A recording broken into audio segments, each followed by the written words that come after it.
Shalom semuanya, apa kabar? Bagaimana kemarin hari ini? Saya percaya bahwa kita semua dalam perlindungan Tuhan.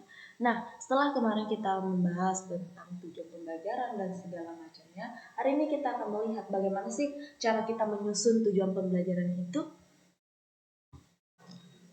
Nah, perlu diketahui bahwa tujuan pembelajaran merupakan poin penting dalam perencanaan dan pelaksanaan proses pembelajaran, di mana tujuan yang jelas dan terukur akan membantu mengarahkan kegiatan pembelajaran agar mencapai hasil yang diinginkan. Nah, tentunya sebagai seorang guru, kita ingin melihat bagaimana kemampuan pengetahuan siswa itu bisa mendapatkan pembelajaran yang diberikan atau tidaknya. Untuk itu, seorang guru harus bisa menentukan ataupun membuat tujuan pembelajaran itu dengan baik.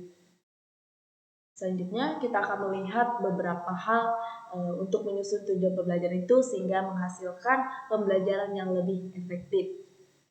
Nah, yang pertama itu mengidentifikasi kompetensi yang diharapkan, di mana sebelum menentukan tujuan pembelajaran itu, berarti sebelum guru menyusun pembelajaran atau materi pembelajaran yang ingin digunakan, identifikasi terlebih dahulu kompetensi atau kemampuan apa yang ingin dicapai oleh peserta didik.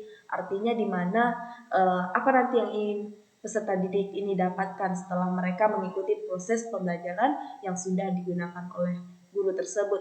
Apakah kompetensi dapat berupa pengetahuan atau keterampilan dan sikap. Nah, di mana pada saat melakukan sesi pembelajaran ataupun ingin mencapai dari tujuan pembelajaran tersebut, siswa bisa memperoleh suatu hal yang dapat membangun mereka atau tidaknya.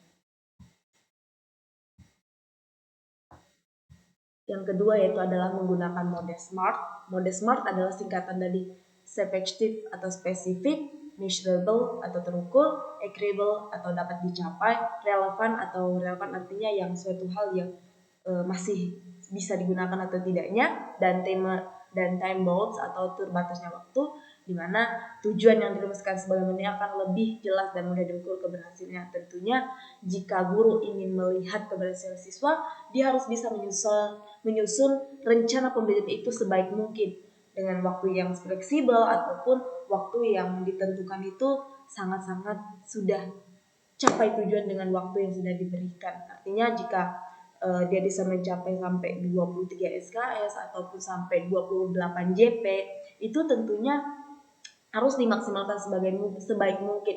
Bagaimana siswa dapat menangkap pembelajaran yang sudah disampaikan itu.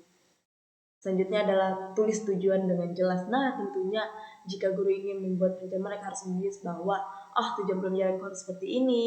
Tulis pembelajarannya secara jelas dan terinci. Pastikan tujuan tersebut mencakup aspek-aspek yang penting yang ingin dicapai oleh peserta. Tentunya dari hal tadi yang sudah saya jelaskan awalnya, bahwa guru harus mengidentifikasi bagaimana kemampuan mereka sehingga aspek-aspek yang mencakup keberhasilan tersebut harus ada, harus jelas, harus terperinci sehingga guru dapat membantu siswa dalam mengembangkan apa yang menjadi milik mereka atau kemampuan yang mereka miliki. Nah, gunakan kalimat yang singkat namun informatif. Tentunya jika kita mengajar di SD, SMP, SMA tentu tingkatannya akan berbeda ya, karena setiap konsumsi dari pemikiran mereka berbeda-beda.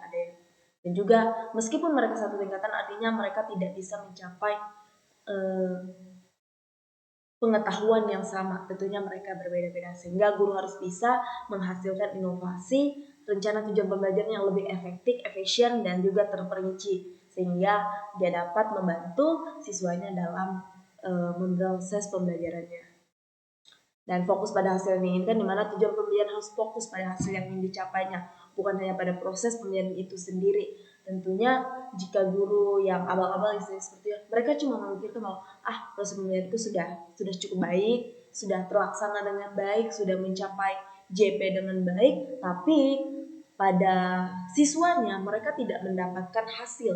Itu yang perlu diterapkan dalam diri seorang tenaga kependidikan, bahwa ini akan membantu peserta didik untuk memahami mengapa mereka belajar dan apa yang ingin mereka terapkan, sehingga mereka tidak berpikir bahwa mereka belajar hanya sia-sia karena tidak mendapatkan sesuatu yang dapat membangun mereka.